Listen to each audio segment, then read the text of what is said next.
అన్న నిన్న కార్మికుడు చనిపోయే వరకు కూడా ప్రభుత్వం స్పందించలేదు. అతను చనిపోయాడు, ఆత్మాహుతి చేసుకున్నాడని తెలిసిన తర్వాతనే నలుగురు మంత్రులతో కూడా ఒక కమిటీ చేశారు. ఇవాళ కూడా చర్చలు జరుగుతున్నాయి. అంటే ఎందుకు అట్లా భయపడి అతను చనిపోయే వరకు కూడా ఎందుకు కమిటీ వేయలేదు, ఎందుకు చర్చలకు పిలవలేదు మిమ్మల్ని? ఇది మా నర్సంపేట డిపో డ్రైవర్ మా శంకర్ గౌడ్ గారు ఆయన ఆత్మహత్య చేసుకున్నాడని ప్రతి ఒక్కరు అంటూ ఉన్నారు.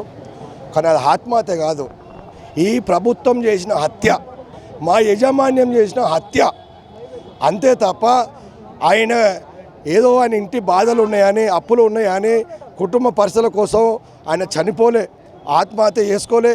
యజమాన్యం చేస్తున్న మొండి వైఖరికి, ఈ ప్రభుత్వం చేస్తున్న మొండి వైఖరికి ఆయనే ఈ ప్రభుత్వం ద్వారా యజమాన్యం తరపున వీళ్ళు చేసిన హత్యగానే మనం చిత్రీకరించాలి. మొన్నటిగా చర్చలు పిలిచారు, ఎక్కడికి లేబర్ కమిషన్ ఆఫీస్కి పిలిచారు, ఆడ యజమాన్యం రాలే, మళ్ళీ 5 రోజులు గడువు ఇచ్చారు, మళ్ళీ 5 రోజులు చర్చలు పిలిచారు, అక్కడ కూడా యజమాన్యం వచ్చిన దాఖలాలు లేవు. అక్కడ లేబర్ కమిషన్ ఏం చేసిండు, మీరు సమ్మె నోటీస్ ఇచ్చారు కదా, యజమాన్యం రాలేదు కనుక నాకు కాస్త టైం ఇవ్వండి, నేను లేబర్ కమిషనర్గా నేను ప్రభుత్వంతో మాట్లాడతా అని చెప్తే మా జేఏసీ నాయకులు నెల రోజులు టైం ఇవ్వడం కూడా జరిగింది. నెల రోజులు టైం ఇచ్చినా కూడా కాలయాపన చేస్తూ మీడియాలకే అంకితమైన మన మినిస్టర్ గారు వీళ్ళను చూసి మళ్ళీ మా జేఏసీ నాయకులు సమ్మె నోటీస్ ఇవ్వడం జరిగింది. సమ్మె నోటీస్ ఇచ్చిన తర్వాత 41 రోజుకు మొన్న చర్చలకు పిలిచి వాళ్ళు అడిగి ఇక చెప్పానంటే స్టోరీ బాగా ఉంది. ఆ చర్చలు ఎందుకు పిలిచిర్రో, దేనికోసం పిలిచిర్రో, ఈ కాలయాపన ఎందుకు చేశారో కూడా మినిస్టర్ గారికి తెలవాలి, మాకైతే తెలియదు. మీ సమస్యలు పరిష్కరిస్తామని చెప్పేసి కూడా గతంలో కాంగ్రెస్ ప్రభుత్వం వాళ్ళ మేనిఫెస్టోలో కూడా పెట్టింది. అంటే ఒక రకంగా మీరు ప్రభుత్వం రావడానికి కూడా మీ ఆర్టీసీ కార్మికులే కారణం, అయినా కూడా మిమ్మల్ని 3 సంవత్సరాల నుంచి కూడా పట్టించుకోవడం లేదు. ఈ ప్రభుత్వాన్ని ఎలక్షన్లకు వచ్చే ముందు కూడా మేము వాళ్ళని ఎటువంటి కోరిక కోరలే. మాకు చాక్లెట్లు కొనివ్వనులే, బిస్కెట్ కొనివ్వనులే, మాకు బిర్యానీ కూడా మేము పెట్టువానులే. వాళ్ళే మేము 55 రోజులు గత ప్రభుత్వం ఉన్నప్పుడు 55 రోజులు సమ్మె చేసినప్పుడు వాళ్ళు కొంత మాకు మద్దతు తెలపడం జరిగింది, అంతవరకే తీసుకున్నాం. ఈ కేసీఆర్ ప్రభుత్వం మమ్మల్ని భయభ్రాంతులకు గురి చేసి యూనియన్లను రద్దు చేసి సమ్మె కాలాపి చేపిస్తే మేము విధిలో చేరినాం. ఈ చేరిన తర్వాత ఈ రేవంత్ రెడ్డి గారు, ఈ కాంగ్రెస్ ప్రభుత్వం వాళ్ళ ముందుకు వచ్చి ఈ ఆర్టీసీ కార్మికులు మనం దగ్గరికి తీసుకున్నట్టయితే వీళ్ళ తరపున మనకు ఓట్లు వస్తాయి. ఈ ఆర్టీసీ కార్మికులు రోజు కనీసం ఎంతో తక్కువ లెక్కేసుకున్న 500 నుంచి 600 మందికి రోజు టచ్అప్లో ఉంటారు కనుక వీళ్ళ ద్వారా మన ప్రభుత్వం నిలబెట్టుకోవచ్చు అని వాళ్ళు కూర్చొని లెక్కలు వేసుకొని మేము అడగని కోరికలు వాళ్ళు మాకు సృష్టించారు, మేము కోరని కోరికలు మాకు పుట్టించారు. వాళ్ళే ఒక మెయిన్ పోస్టర్ పెట్టుకున్నారు. 5 అంశాలు వాళ్ళు చేయని, ఆ ప్రభుత్వం చేయని మేము చేసి చూపిస్తామని 5 అంశాలను మెయిన్ పోస్టర్ పెట్టి ఎలక్షన్కు రావడం జరిగింది. మేము కూడా ఏమనుకున్నాం, రేవంత్ రెడ్డి గారు యంగ్ మంచి డైనామిక్ లీడరు, మంచి వ్యక్తి, ప్రభావం ఉన్న వ్యక్తి అని అనుకొని మేము ఈ కాంగ్రెస్ ప్రభుత్వానికి సపోర్ట్ చేసి మా కార్మికులమంతా ఏకమై కాంగ్రెస్కు ప్రచారం చేస్తూ మా కుటుంబాల తరఫున కూడా మేము కాంగ్రెస్కు ఓటు వేయించి ఇలా గద్దెన కూర్చుండబెట్టినాం. గద్దెన కూర్చుండబెడితే ఇదే రేవంత్ రెడ్డి ప్రభుత్వం చేస్తాడు, అగ చేస్తాడు అని కాలయాపన చేస్తే 1 రోజు 2 రోజులో కాదు 900 రోజులు మేము ఓపిక బట్టి మా ఓపిక నశించిపోయింది. మా ఆకలి కేకలు ఎక్కువ అయిపోయినాయి. ఎందుకంటే చాలి జీతాలు మాయి. ఈ చాలి జీతాలతోని ఎన్ని రోజులు బతకాలి? ఇంతకుముందుకు తార్నాక హాస్పిటల్లో మాకు చూసేవాళ్ళు, మా పిల్లలకు చూసేవాళ్ళు, మా తల్లిదండ్రులకు కూడా చూసేవాళ్ళు. ఇప్పుడు ఏం చేశారంటే మా తల్లిదండ్రులకు కూడా ఈ తార్నాక హాస్పిటల్లో ట్రీట్మెంట్ లేకుండా ఎత్తేయడం జరిగింది. మరి మాకు వస్తున్న ఈ జీత భత్యాలతోని బతకలేకపోతున్నాం. ఇదే వేరే దానిలో చూస్తే ఇప్పుడు ప్రభుత్వంలో ఎట్లా అంటే అది చూస్తేనో కార్పొరేషన్, ప్రజలు ఏమనుకుంటారంటే ప్రభుత్వం అనుకుంటారు. ప్రభుత్వం నుంచి వచ్చే పథకాలు కూడా మాకు ఏవి రావు. మా తల్లిదండ్రులకు వేరే కుటుంబాల తల్లిదండ్రులకు పెన్షన్ వస్తుంది, కానీ మా తల్లిదండ్రులకు ఎటువంటి పెన్షన్ రాదు. మా పిల్లలకు ఎటువంటి స్కాలర్షిప్ రావు, మాకు ఎటువంటి రేషన్ కార్డు లేదు. మేము బతకాలనుకుంటే ఇదే జీతం మీద బతకాలి, చావాలనుకున్నా ఇదే జీతంతో.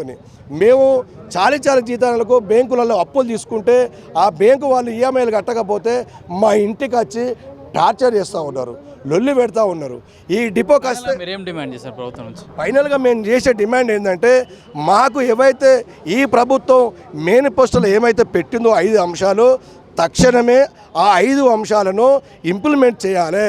ఈ తెలంగాణ రాష్ట్రంలో ప్రైవేటు బస్సులను ఎత్తేస్తాడు ఈ రేవంత్ రెడ్డి గారు, ఎత్తేస్తాడు. మేము వచ్చిన తక్షణమే కొత్త బస్సులు ఆర్టీసీ బస్సులే కొంటా అన్నాడు. ఈ ఉన్న ఎలక్ట్రికల్ బస్సులను కూడా ప్రభుత్వమే కొంటుంది అన్నాడు. మనం తెలంగాణ తెచ్చుకున్నది ఎవరి కోసం? తెలంగాణ ప్రజల కోసం తెచ్చుకున్నాం. మహారాష్ట్రనికో యూపీఓనికో ఎంపీఓనికో మనం ఈ తెలంగాణ తెచ్చుకోలే. ఈ మహారాష్ట్ర నుంచి ఎంపీ నుంచి డ్రైవర్లను తీసుకొచ్చి ఈ ఎలక్ట్రికల్ బస్సులు నడిపిస్తూ ఉన్నారు. ఈ ఎలక్ట్రికల్ బస్సులు తెలంగాణలో డ్రైవర్లు లేరా? తెలంగాణలో డ్రైవర్లు లేరా? నిరుద్యోగులు లేరా? విద్యార్థులు లేరా? వీళ్లకు చెందాలి అది. ఎందుకంటే ఈ తెలంగాణ ప్రజల సొత్తు అది, ఈ తెలంగాణ ప్రజల ఆస్తి అది. వేరే రాష్ట్రానికి తరలిస్తా అంటే మేము ఎట్టి పరిస్థితుల్లో ఊకం. రేవంత్ రెడ్డి గారు తక్షణమే ఆర్టీసీని ప్రభుత్వంలో విలీనం చేయండి, ఉద్యోగ భద్రత కల్పించండి, మాకు రావాల్సిన 2 పే స్కేల్ ఇవ్వండి, 2015 రావాల్సిన ఏరియల్స్ ఇవ్వండి, తక్షణమే ఈ అద్దె బస్సులను ఎత్తేయండి, ప్రభుత్వ బస్సులు మీరు ఆర్టీసీ బస్సులు కొనండి, ఈ తెలంగాణ పిల్లలకు ఉద్యోగ అవకాశాలు కల్పించండి. అయితే మనతో మాట్లాడడానికి ఎలక్ట్రిక్ బస్సు డ్రైవర్లు కూడా ఉన్నారు. చెప్పండి, మీరు కూడా ఎందుకు మద్దతు ఇస్తారు? అంటే మీకు డైలీ వేజెస్ కిందనే మీకు జీతాలు ఇస్తుంటారు. ఒకవేళ మీరు సమ్మెలో వెళ్తా కూడా మీ జీతాలు కట్ అయ్యే పరిస్థితి కూడా ఉంటుంది. ఇక్కడ ప్రధానంగా మేము మద్దతు తెలపడానికి ముఖ్య కారణం ఏంటంటే, నిన్న వరంగల్ జిల్లా నర్సంపేట డిపోలో మా సోదరుడు డ్రైవర్ సోదరుడు చనిపోవడం జరిగింది. ఎందుకు? ఈ 3 రోజులుగా జరుగుతున్నటువంటి సమ్మె తదనుగుణంగా అతను మానసిక వేదనకు గురై ఆయన ఆత్మ బలిదానం చేసుకోవడం జరిగింది. అయితే మేము ఈరోజు మేము తీసుకున్న నిర్ణయం ఏంటంటే, మేము కూడా ఇక్కడ సోదరులమే, అందరం కలిసికట్టుగా పనిచేస్తున్నాము. కేవలం డిపార్ట్మెంట్స్ వేరు కావచ్చు, మేము ప్రైవేటు వాళ్ళు గవర్నమెంట్ కావచ్చు. న్యాయపరమైనటువంటి డిమాండ్లు వాళ్ళు కోరుతున్నప్పుడు ఒక మనిషిగా ఒక కాకి చనిపోతే 100 కాకులు వచ్చి కావని అరుస్తూ ఉంటాయి. కానీ ఇప్పటికే మాకు అందిన సమాచారం ప్రకారం అక్కడ ఒక క్యాండిడేట్ చనిపోవడం జరిగింది. ప్రస్తుతం ఇంకా 2-3 చావు బతుకులల్లా ఉన్నారు అని చెప్పేసి మాకు సమాచారం ఉంది. తదనుగుణంగా మానవతా దృక్పథంతో మేము స్వచ్ఛందంగా, ఎవరి ప్రమేయం లేకుండా స్వచ్ఛందంగా వచ్చి ఈ సోదరులందరికీ కూడా మా తరపున మేము సంఘీభావం తెలియజేయడానికి మేము ఇక్కడికి వచ్చాం. అంటే కొందరిని నిరుద్యోగులను కూడా తీసుకొస్తున్నారు, కాంట్రాక్ట్ బేస్ అంటే డైలీ వేజెస్ మీద తీసుకొస్తున్నారు. వేరే రాష్ట్రాల నుంచి కూడా కొందరు డ్రైవర్లను కూడా తీసుకొచ్చి మీ ప్లేస్లో వాళ్ళని ఫిల్అప్ చేస్తూ ఉన్నారు. సో ఇప్పుడు ఏది అయినప్పటికీ మాదొచ్చేసి ప్రైవేటు. మేము పనిచేస్తేనే మాకు ఆ రోజుకు రూపాయి వస్తుంది, పని చేయకపోతే రూపాయి రాదు. మేము వీళ్లకు మద్దతుగా వీళ్ళ సమస్యలు పరిష్కారం అయ్యేంత వరకు మేము ఉపాసం ఉన్నా సరే, పస్తులు ఉన్నా సరే, వాళ్ళ సమస్యలు పరిష్కారం అయ్యేంత వరకు మేము వాళ్ళకు సంఘీభావం చేయడానికి మేము సంసిద్ధంగా ఉన్నాము. అందునిమిత్తమే మానవతా దృక్పథంతో మాత్రమే వచ్చి మేము సంఘీభావం అనేది తెలియజేస్తూ ఉన్నాం. అయితే ఇక్కడ ఆర్టీసీకి కార్మికులు ఎవరుతున్నారు, వాళ్ళతో మద్దతుగా కూడా ఎలక్ట్రిక్ హైర్ బస్ డ్రైవర్లు ఎవరుతున్నారు, వాళ్ళు కూడా మద్దతు తెలియజేస్తున్నారు. కేవలం మా సోదరులకు ఎవరైతే ఆర్టీసీలో స్ట్రైక్ చేస్తే వాళ్ళకు అనుగుణంగా మేము చేస్తామని చెప్తున్నారు. అట్లాగే ఎవరు కూడా ఆవేశపడద్దు, ఆందోళన చెందొద్దు, ఎవరు కూడా ఆత్మహత్యలు చేసుకోవద్దని చెప్పేసి కూడా ఆర్టీసీ చేసి కార్మికులకైతే విజ్ఞప్తి చేస్తుంది. కెమెరామెన్ శ్రీకాంత్తో కిరణ్ కుమార్, పల్లవి టీవీ, రాణిగంజ్ డిపో, హైదరాబాద్.